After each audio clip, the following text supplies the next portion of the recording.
चिलचिलाती गर्मी, लगातार बढ़ता तापमान और अचानक से पावर कट हो जाना। आजकल हम सब इस स्थिति से गुजर रहे हैं। लेकिन जरा सोचिए, आने वाले वक्त में जब हमारी ऊर्जा की मांग कई गुना बढ़ जाएगी, तब क्या होगा? आज के इस विश्लेषण में हम एक ऐसे क्रांतिकारी ऊर्जा समाधान पर चर्चा करेंगे जो इस पूरी तस्वीर को बदल कर रख सकता है। और वो है भारत का 100 गीगावाट परमाणु ऊर्जा का विशाल सपना। तो चलिए इस मुद्दे को ठीक से समझते हैं। इस चर्चा में हम 5 मुख्य बातों पर गौर करेंगे। पहले ऊर्जा संकट को समझेंगे, फिर एसएमआर नाम की एक नई उम्मीद पर बात करेंगे, उसके बाद 100 गीगावाट के लक्ष्य और उसमें आने वाली आर्थिक व कानूनी चुनौतियों पर नजर डालेंगे, और आखिर में न्यूक्लियर कचरे के समाधान को डिकोड करेंगे। तो आइए पहले हिस्से से शुरुआत करते हैं, भारत का ऊर्जा संकट। आजकल बढ़ती गर्मी और हमारी बिजली खपत की आदतें पावर ग्रिड पर बहुत भारी दबाव डाल रही हैं। ये अब महज सप्लाई की समस्या नहीं रह गई है। जरा इस आंकड़े पर गौर करते हैं, 256 गीगावाट।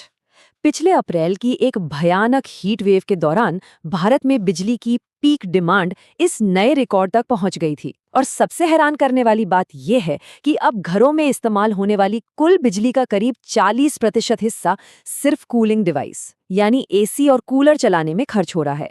जैसे जैसे रातें गर्म हो रही हैं, बिजली की मांग भी आसमान छू रही है। अब यहाँ सोलर एनर्जी एक बेहतरीन विकल्प लगता है, लेकिन इसमें एक छोटी सी दिक्कत है। जैसे ही शाम होती है और गर्मी अपने चरम पर होती है, सोलर एनर्जी का प्रोडक्शन तेजी से गिरने लगता है।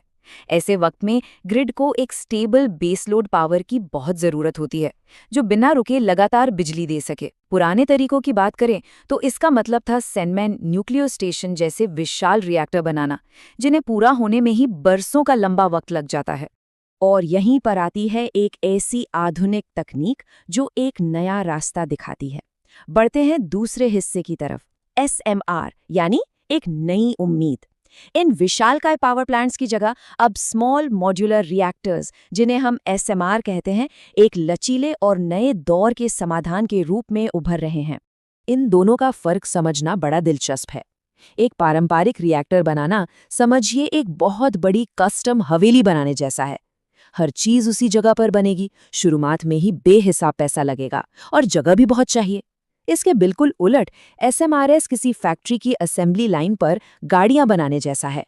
इनके छोटे छोटे मॉड्यूल्स सीधे फैक्ट्री में बनते हैं, ये जगह कम घेरते हैं, और सबसे अच्छी बात, इनमें थोड़ा थोड़ा करके चरणबद्ध तरीके से पैसा लगाया जा सकता है। और एसएमआरएस सिर्फ घरों के बल्ब जलाने के काम नहीं आते।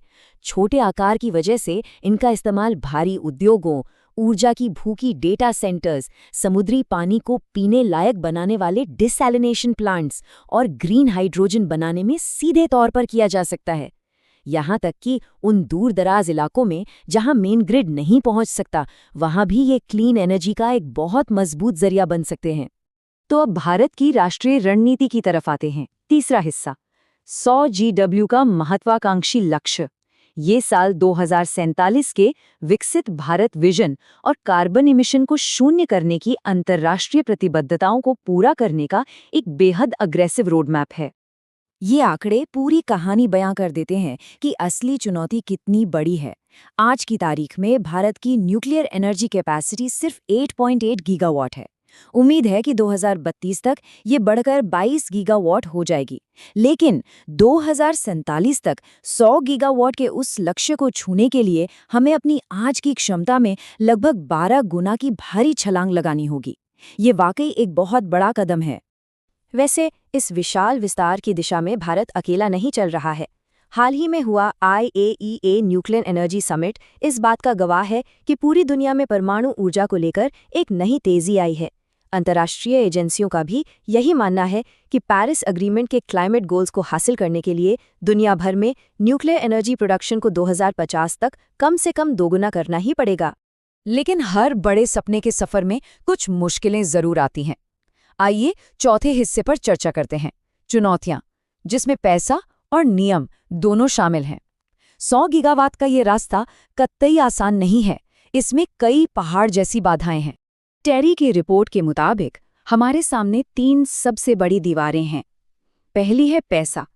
इस लक्ष्य को पाने के लिए लगभग 23 से 25 लाख करोड़ रुपए के भारी भरकम निवेश की जरूरत है। दूसरी चुनौती है पुराने कानून और धीमी अप्रूवल प्रक्रिया। आज के नियम बड़े प्लांट्स के हिसाब से बने हैं, इन्हें इन नए मॉड्यूलर रिएक्टर्स के लिए पूरी तरह बदलना होगा। और तीसरी सबसे बड़ी चिंता है ईंधन की। भारत दुनिया के कुल यूरेनियम का सिर्फ 1 से 2% ही उत्पादन करता है। इसीलिए टेरी की रिपोर्ट बहुत स्पष्ट चेतावनी देती है कि रेगुलेटरी तैयारियां, वित्तीय जोखिम, ईंधन की सुरक्षा, कुशल लोगों की कमी और जनता की मंजूरी ये सबसे बड़ी चुनौतियां हैं। सिर्फ पैसा खर्च करने से बात नहीं बनेगी। जब तक कानूनी नियम जमीनी स्तर पर नहीं बदलते और सरकारी तथा प्राइवेट सेक्टर में साझेदारी नहीं होती, तब तक 100 गीगावाट का ये लक्ष्य सिर्फ कागजों पर ही रह जाएगा। चलिए अब इस चर्चा के आखिरी और सबसे संवेदनशील मुद्दे पर आते हैं। 5वां हिस्सा, कचरे का समाधान। रेडियो एक्टिव कचरा एक ऐसी उलझन है जिसे सुलझाए बिना कोई भी देश पूरी तरह से न्यूक्लियर पावर पर भरोसा नहीं कर सकता। लेकिन समय के साथ इस कचरे को हैंडल करने की तकनीक में जमीन आसमान का बदलाव आया है। 1970 के दशक की सोच ये थी कि कचरे को जमीन के बहुत अंदर 10 लाख सालों के लिए गाड़ दिया जाए, जो कि आने वाली पीढ़ियों के लिए एक डरावना बोझ है। फिर 1990 के दशक में वैज्ञानिक पार्टीशनिंग और ट्रांसम्यूटेशन (PNT) जैसे नए कॉन्सेप्ट लेकर आए, और अब 2020 के इस दौर में IMR-जिन मोल्टन सॉल्ट रिएक्टर जैसी बेहद आधुनिक तकनीकें इस कचरे को पूरी तरह से साफ करने का एक नया रास्ता खोल रही हैं। ये जो पुरानी PNT तकनीकें थीं, ये तकनीकी और आर्थिक रूप से बहुत ज़्यादा उलझी हुई हैं, लेकिन IMR-जिन मोल्टन सॉल्ट रिएक्टर जैसे नए कॉन्सेप्ट एक क्लोज्ड फ्यूल साइकिल पर काम करते हैं। इसका सीधा सा मतलब ये है कि जब रिएक्टर चल रहा होता है, तभी अंदर ही अंदर ईंधन की सफाई भी होती रहती है। अगर ये तकनीक बड़े पैमाने पर सफल हो जाती है, तो लाखों सालों तक कचरे को जमीन में दफनाने की जरूरत हमेशा के लिए खत्म हो सकती है। तो अंत में सबसे बड़ा सवाल यही उठता है कि क्या SMRs सच में भारत का ऊर्जा भविष्य बदलने वाले हैं? एक तरफ भारी निवेश और नई तकनीक के जोखिम हैं, तो दूसरी तरफ एक ऐसी क्लीन एनर्जी है जो शहरों की बढ़ती गर्मी और ग्रिड के दबाव को हमेशा के लिए खत्म कर सकती है। क्या ये एक बहुत ही महंगा विकल्प है या फिर क्लाइमेट चेंज से लड़ने के लिए हमारी सबसे बड़ी ज़रूरत? इस एक सवाल का जवाब ही आने वाले दशकों में हमारे ऊर्जा के रास्ते को तय करेगा।